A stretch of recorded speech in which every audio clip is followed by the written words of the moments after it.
Hello everyone, so today I would like to invite you all to explore and analyze three types of genre text such as explanation text, procedure text, and descriptive text. So without any further ado, let's just jump into it. First, let's analyze the explanation text.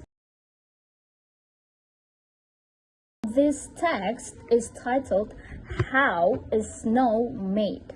So basically, the topic of this text is about how snow is formed in nature.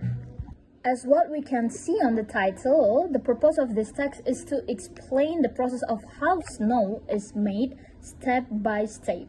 So this text gives information about a natural phenomenon. Here in the beginning, the writer introduces snow and talks about how people enjoy snowfall. Then, the writer asks, how is snow made?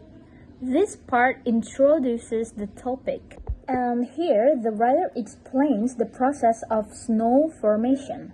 The text says that snow comes from water vapor in the clouds.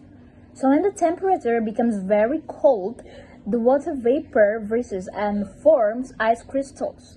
Then the crystals grow bigger and become snowflakes. So as what I got in this text, the language features used in this text are mostly simple present tense because it explains facts. For example, snow happens when water vapor freezes.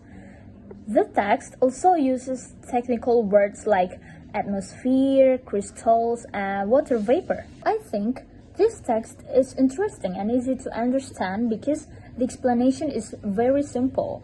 However, there are some grammar mistakes and a few of natural sentences, but overall, the text still explains the process clearly. So, all in all, this is a good explanation text because it explains how snow is formed through clear steps actually. Okay, now we are moving to procedure text. Okay, I'm gonna explain a procedure text titled How to Make Instant Noodle. First, the topic of this text is about how to cook instant noodles. And the purpose of this procedure text is to explain the steps to make instant noodles correctly and easily. The ingredients mentioned are 1 pack of instant noodle and water. Then the third part is the steps or methods. So this section explains the process step by step. First, we turn on the stove and boil the water, then we put the noodle into the pan and cook it for about 3 minutes. And after that, we prepare a bowl and mix the noodles with the seasoning. And finally, the noodles are ready to be served. The language features used in this text are imperative sentences, of course, or command sentences because the text gives instructions such as turn on the stove, cook the noodle, prepare a bowl, like that. This text also uses sequence words such as first, then, after that, and finally to show the order of the steps. So I think this text is simple, clear, and easy to follow. The instructions are understandable, so readers can make instant noodle without any confusion. All in all, this is a good procedure text because it explains the ingredients and steps clearly and in order. That's all, and now we're moving to descriptive text. Okay, so here's the descriptive text with titled Bromo Mountain. First, the topic of this text is of course about Bromo Mountain, one of the famous mountains in Indonesia. And the purpose of this descriptive text is to describe the beauty, the atmosphere, and the uniqueness of Bromo Mountain, so readers can imagine the place clearly. Now let's analyze the generic structure. Here's the first part is identification. In the beginning, the writer introduces Bromo Mountain and explains its location in East Java. The second part is description. So in this section, the writer describes the appearance and the atmosphere of Bromo Mountain.